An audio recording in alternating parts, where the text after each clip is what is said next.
I'm Drew Holmes. When I started learning to make music, I thought that the only way to have a career in the industry was as a performer.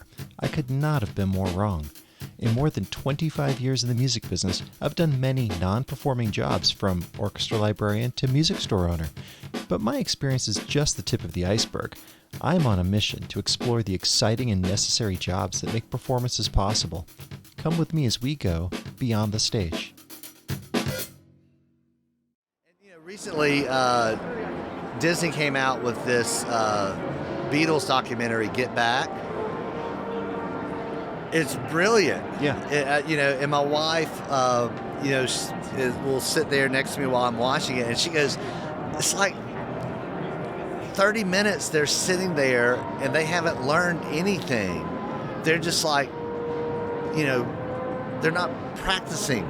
And I'm like, they're not practicing. You know why they're not practicing? Because they haven't created the song yet. What we're witnessing, like if you listen, Paul's over there noodling on the bass, and it's like, oh my gosh, that's the song Get Back, and Paul doesn't know it yet.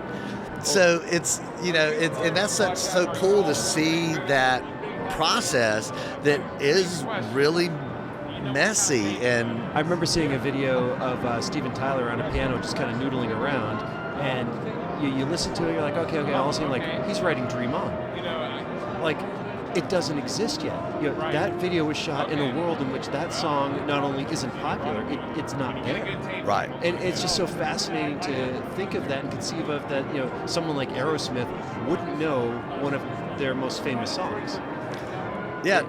And if you ever get a chance, there's a recording of Metallica's first run-through of the song One. Oh my God. James, he has no idea what the words are. He's like looking at it, he's going, he has no clue. It sounds horrible. Right. But that became one of the greatest heavy metal songs of all time. It has to start somewhere. Yeah, and that's that's why when they invented the pencil, they stuck an eraser on the other end of it. Yeah. It's any kind of creative process where you're writing a book, or you're writing a song, or you're painting a picture, or whatever.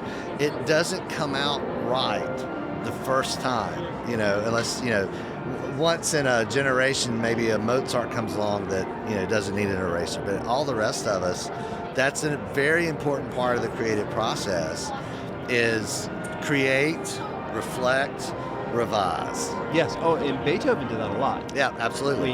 You look at the sketches of his early symphonies. I mean, he would write and erase. Right. I mean, it was incredible how much revision went into that stuff. That's normal. That's what a real person does. I mean, not everyone's Mozart.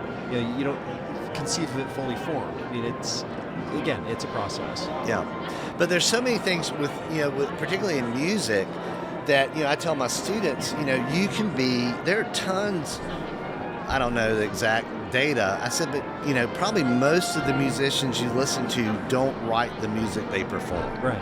There's a songwriter that did that, and guess what, every time that song gets played or that it gets downloaded on iTunes, the performer gets some money, but the songwriter gets some money too. And there are people out there that really like to write songs that have no interest in standing on a stage in front of a bunch of people and performing. If you want to be a music producer, like in a studio setting, probably the most useful thing for you to have maybe is a degree in psychology.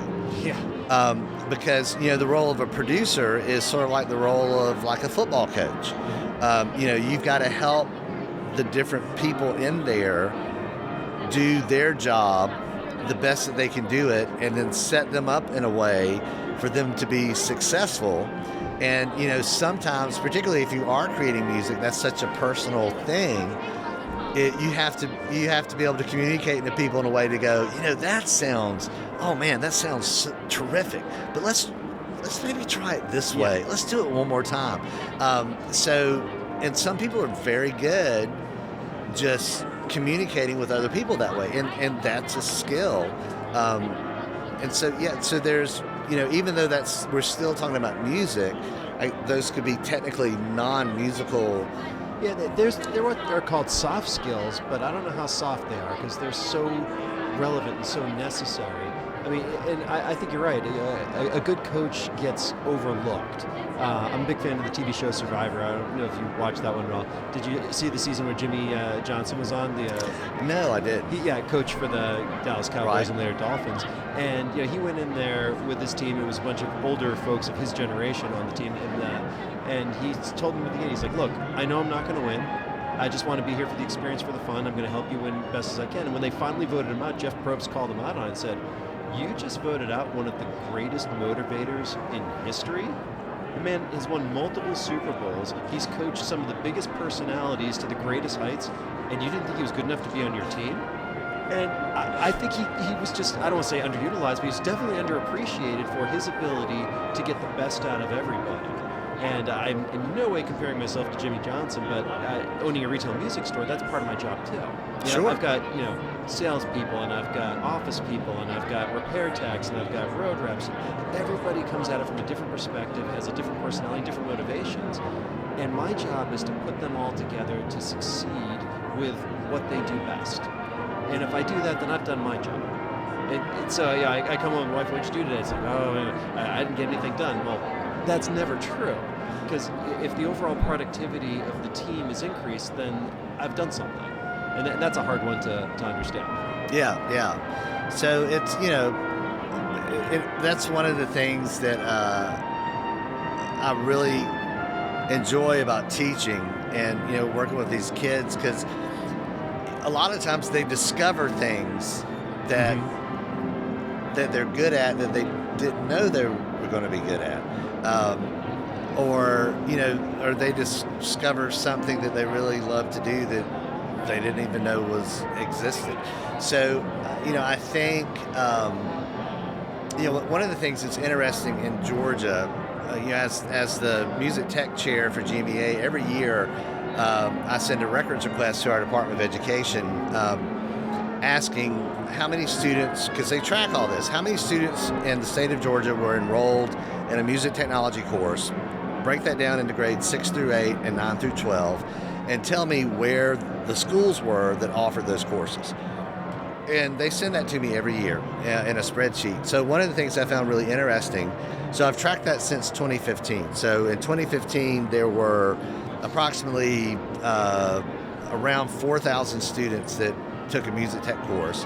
There was only one system in the state of Georgia that taught that to middle school, grades 6 through 8, which was where I teach in Gwinnett County. So this year, and the data is somewhat incomplete because we still have to add in, second semester or whatever, but projecting forward based on the data from the last 6 years, this year we should top 10,000 students that will be enrolled in a music tech course. We now are up to about 12 different systems that are teaching that at the middle school level, and about 24 that are teaching at the high school level. So a lot of and honestly, half of that is in Gwinnett County where I teach. Half of it's there. But if you look at the other half, what really surprised me is a lot of those programs are in very rural areas of Georgia. Interesting. And I tried to start to figure out why that was, and this is my hypothesis. A lot of these rural areas, where in the state of Georgia, agriculture has been the cash crop of our state since it was established. Yeah. And all that changed in 2017. So for the first time, literally in the state of Georgia, agriculture was not the largest driver of economic activity in our state. It was something that they described as creative industries. So part of the creative industries would be the film, television, music industry, but it also includes industries like software design, app development. Georgia Tech has, which is one of the leading engineering schools, in the country. They have this building that's an incubator, they call it, where basically they bring computer engineers in and artists in, and so it's an engineer that's going, if I had somebody, a musician, I have this idea, but I need someone that knows how to do this. Well, there's someone in that building that can do it. So the creative industries is a big part of that too. So my hypothesis is a lot of these rural areas, historically, the majority of those students have graduated from high school and gone straight into the workforce. whether agriculture, they're working on the farm, or manufacturing, there's textile plants were huge. And I think now in those areas, those superintendents and administrators recognize that the film, music, and television industry in the state of Georgia is a huge career opportunity for students. They're now asking their music teachers to start a music technology program because they see that as a very viable and very real career opportunities for their kids to go in and go to work. And it's true. Well, and that's really forward thinking, because you're preparing them for the jobs that will be, not the ones that were. Yeah. Because that's the direction that's all going in. Yeah, and it's, and one of the things in the film industry in Georgia, so they have a group, I think it's called the Georgia Film Academy, or in any case, it was set up by this legislation. It was legislated into existence. So there's an office in Atlanta government somewhere. So if a production company comes in and says, okay, we're going to be doing a film and we need a creepy looking house that sits up on a hill with an old tree next to it and a cemetery in the distance. So this office then sends an email out to every county in the state of Georgia. And every county in the state of Georgia has an office that is set up for this purpose. So the state of Georgia, to the film industry, says every county in our state is what they call film ready. And so they send this out, here's a production company, this is what they're looking for. And that person in the county goes, hey, we've got that. And so almost, immediately they go, here's your location. And, a lot of times those, locations are in, all over the state. And so like very literally every state in Georgia is prepared at any point to have some kind of production company come into their community to start working on a project. So to show kids that, something like music technology or sound technology, what you can do, with a microphone, what type of microphone that you use, the mixing of the sounds. I do a soundtrack project with my kids where I've got 5 or 6 different like little 2.5, 3 minute videos, little cartoons, and I rip all the sound out of it. Sure. And so they have to go back in and create the soundtrack. So some of that could be music, but they also have to add Foley effects, and where it's not just, okay, so you saw a door close. Now, it's not just that you've got to find the sound of a door closing, but you've got to align that sound with the image and how you do that in the DAW. But then we also, talk about sound effects, if you want to disguise a voice or change the voice. So, they're on a very surface level, they're learning about all these different things that they could potentially do in our state, whether it's working on film or television or, I have a son that's 13 years old, plays video games all the time. Well, there are, Atlanta has a professional esports team. The Atlanta Reign. Who would have thought that would be a thing? Who would have thought playing that? Video games, esports professionally. It's again back to the jobs that are and will be, not the ones that were. Yeah, in Georgia we have a school. It's called the Savannah College of Art and Design. So they refer to it as SCAD. And they have a campus in Savannah, which is on the coast of Georgia, but there's also a campus in Atlanta. And the thing about SCAD, their programs are, a lot of art, fashion, design, but they've added this gaming component, and you can attend SCAD on an esports scholarship. That's incredible. Yeah, and my son is very interested in. I'll bet. going into, game design. But even in video games, it used to be like back in, when we were kids, the little 8-bit, Pac-Man waka waka waka sounds. Today you open a video game and the music is symphonic. Yes, it is. And someone had to create that. Someone had to write the music. Every sound you hear had to be put there by someone. If you're a visual artist, the characters, the background, the scenery, someone had to have the art chops to create that, but also have computer digital chops to understand how to put that in a computer.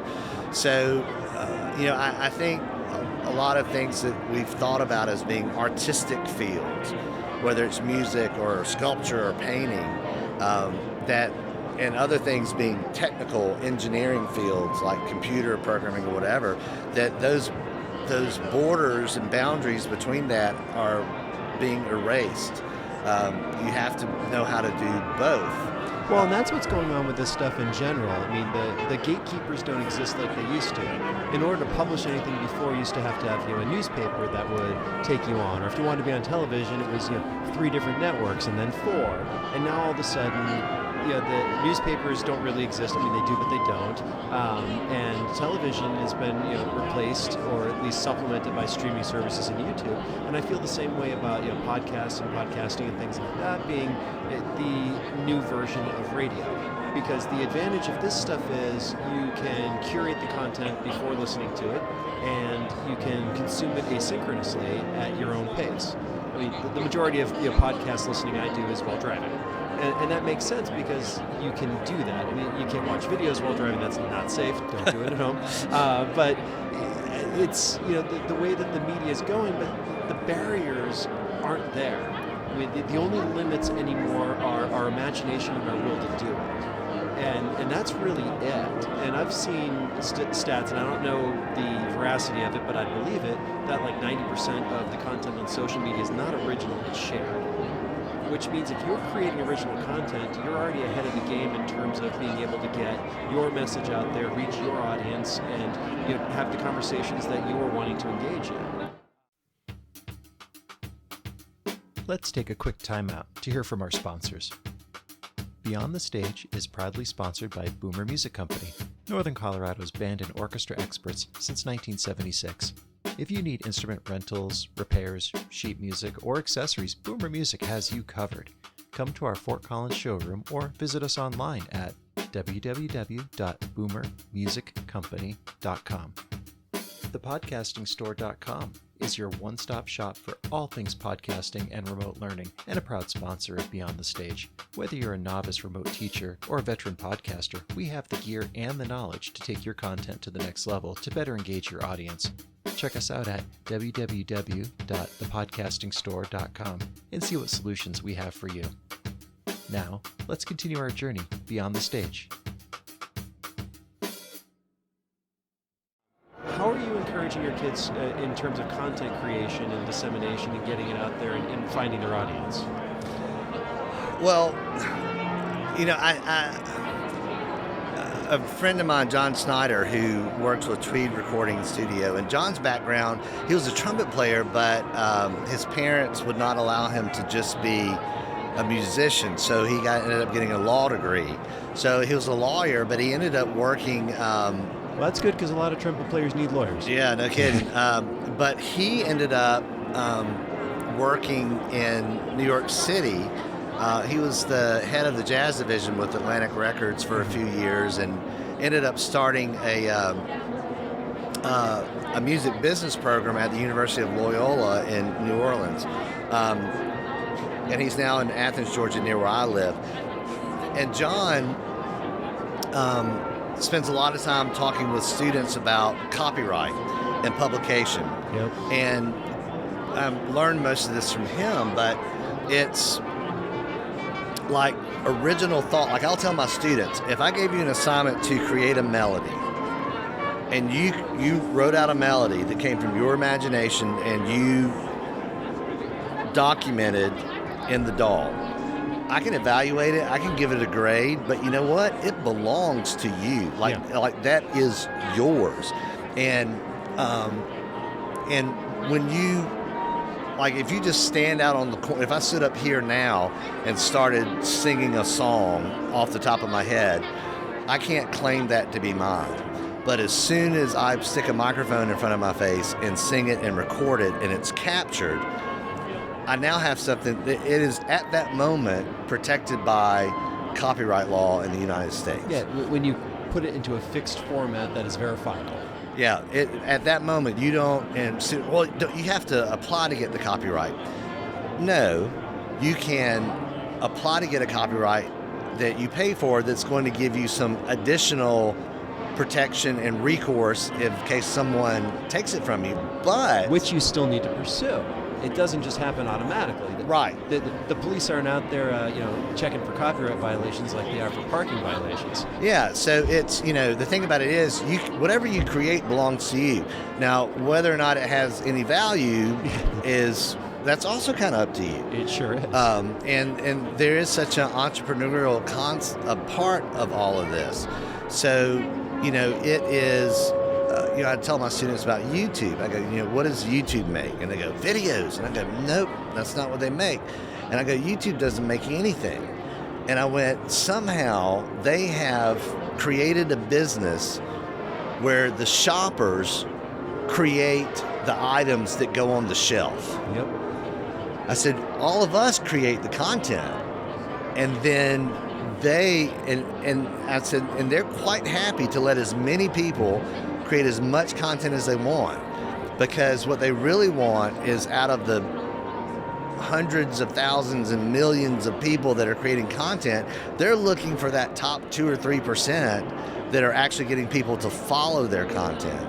And that's who they identify, because they can monetize that through advertising. And not only that, but once you show YouTube that you can garner attention, they're going to give you better tools to create better content. Yeah, exactly. Which is going to make it even easier for you to carve out more attention to get more followers. So it is, but I tell them, I said, whether you're doing a podcast or you're writing a song, there's nothing wrong. Actually, I think it's a very healthy thing to write a song just for you. Sure. But if you want to put it out there and you can find people who find value in what you're creating, and you can convince them to watch it or buy it, now you're a business. Mm-hmm. And at that point, yeah, you definitely want to go contact the copyright office and get that protected. But you're exactly right. It is, I'll tell them, Justin Bieber, was discovered on YouTube because his mom was taking videos of him playing the piano with her phone, posting it on YouTube for the family, and then this guy named Usher, surfing the web one night, comes across a video of this guy and goes, hey, I can make some money with this kid. YouTube will put out annually a list of, the top earners on YouTube. A couple of years ago, the top earner on YouTube earned something like $22 million, and he was 8 years old. It was a kid called Ryan. Ryan Toys, yeah. Ryan Toy Review. I have a 6 and a 3-year-old. I'm familiar. Oh, yeah. And it's and as soon as I said it, everybody knew what I was like, and that's why. Because as soon as I said his name, you knew who I was talking about, because that's how popular he is. And, Ryan's mom used to be a school teacher. Guess what? Mom ain't teaching school anymore. But YouTube has given them better tools. She's invested in better tools, and now, they're making videos. And for crying out loud, like, Ryan is now Walmart is paying him to endorse their toys. So there's potential. And that's an important distinction, I think, too, is that YouTube is the platform. It's not the content. We are making the content. We are the ones that are populating the platform with what makes it run. And so it's just, again, small little distinctions on that. But yeah, Ryan's a YouTube star, but he's creating content that people would probably watch no matter where it was. Yeah. And it's engaging, and it's stuff that people want to see. Yeah, and that's, it's amazing. Like a couple of years ago when I first noticed this, I go, walk in my son's room, and I'm going, you're sitting there watching someone else play video games. I'm like, I was a kid. Like I'd have both pockets full of quarters and ride my bike down to the arcade and play video games all day. But I'd look over someone's shoulder just to see when they were finished. But but he's doing this, and what's the Ninja is one of the big streamers, game streamers, and even with the esports. And somebody was asking him, it's like, why would someone sit and just watch someone play video games? And he goes, why does someone sit and watch an NFL game? Or someone play golf. Or someone play golf. If you're interested in that, wouldn't you want to see someone who was the very best at that activity? Absolutely. And I was like, well, he's got a point. And well, we go to concerts. Yeah. We go hear the CSO brass play stuff that we might be able to play, but not that good. I mean, it's I get the similarities. Yeah. So for a kid, it's like if you and other folks too, and I'll share this with my own students. They want to be, be a millionaire and a rock star. Well, most people that are in the music industry aren't. Right. But there are a lot of people that make a living making music. So, again, my friend John Snyder at Tweed Recording puts it this way.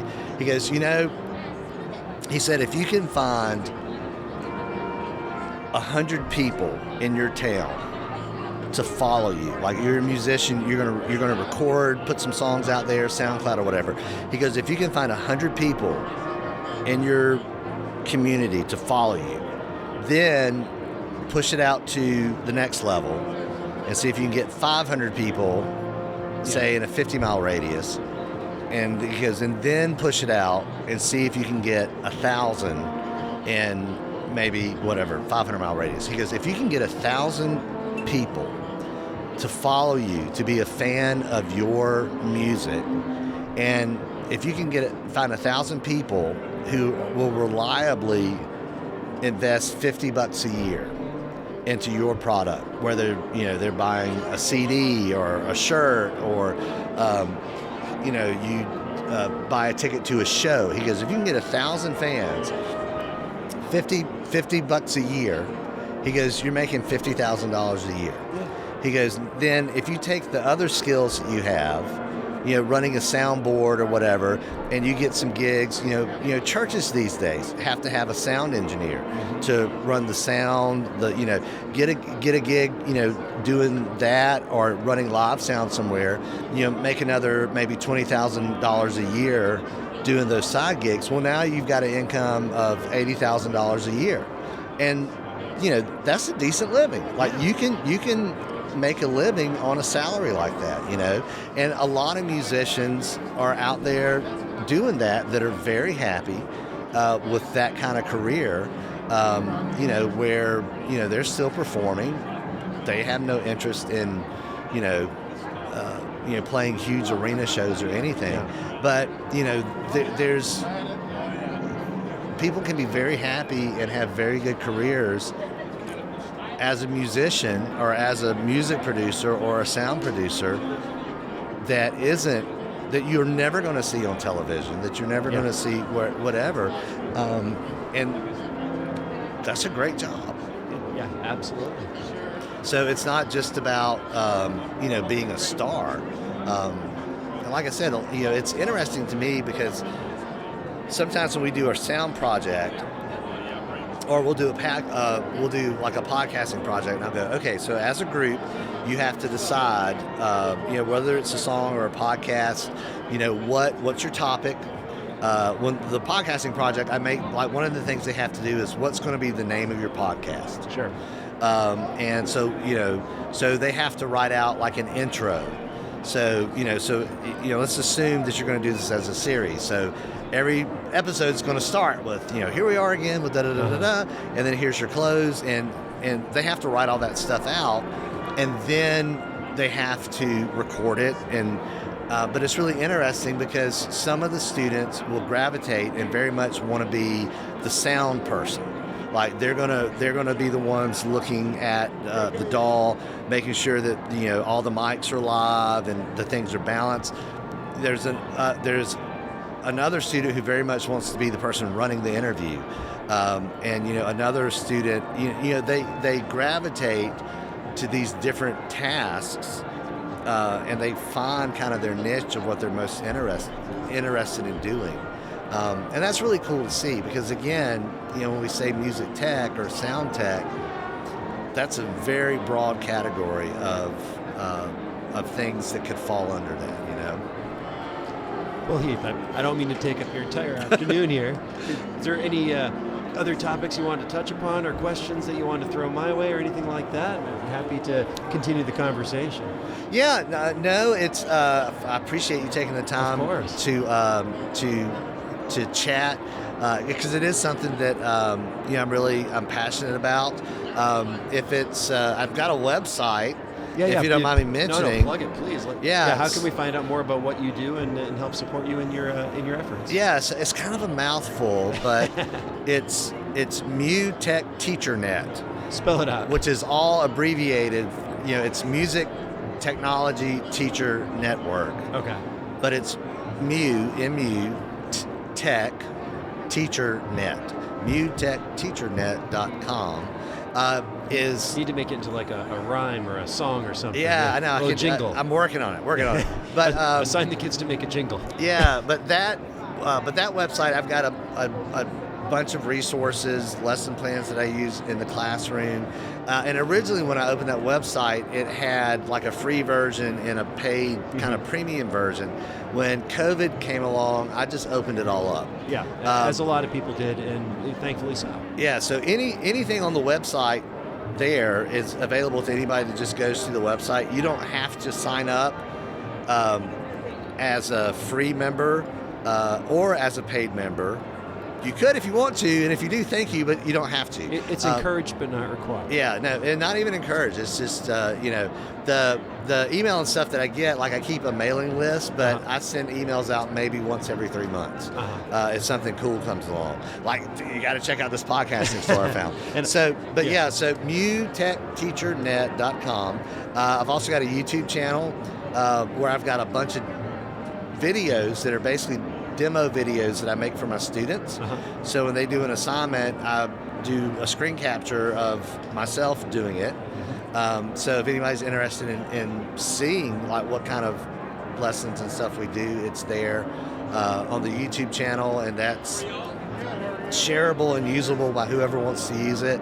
And then the Twitter, Facebook, it's all MuTech TeacherNet.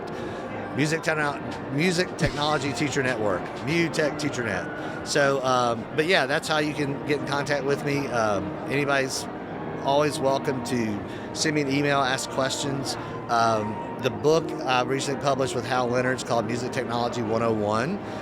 If you want to check that out, it's kind of cool too. So, but yeah, no, I really appreciate the time. And like I said, this is so in the moment of where we're going. And having this, what you're doing with the podcast and the podcast store, because when I found it, I was like, yes, that's it. Yep. That's it. So, yeah, so I really appreciate what you're doing, too. Wow. Heath, appreciate you taking time here at Midwest to sit down and have a conversation. Thank you so much. Awesome. Thank you. Thank you for listening to Beyond the Stage. If you have ideas for future episodes or work in a non-performing role in the music industry and would like to tell your story, please contact me at drew@boomermusiccompany.com. I'm Drew Holmes. Thank you for listening as we explore careers in music beyond the stage.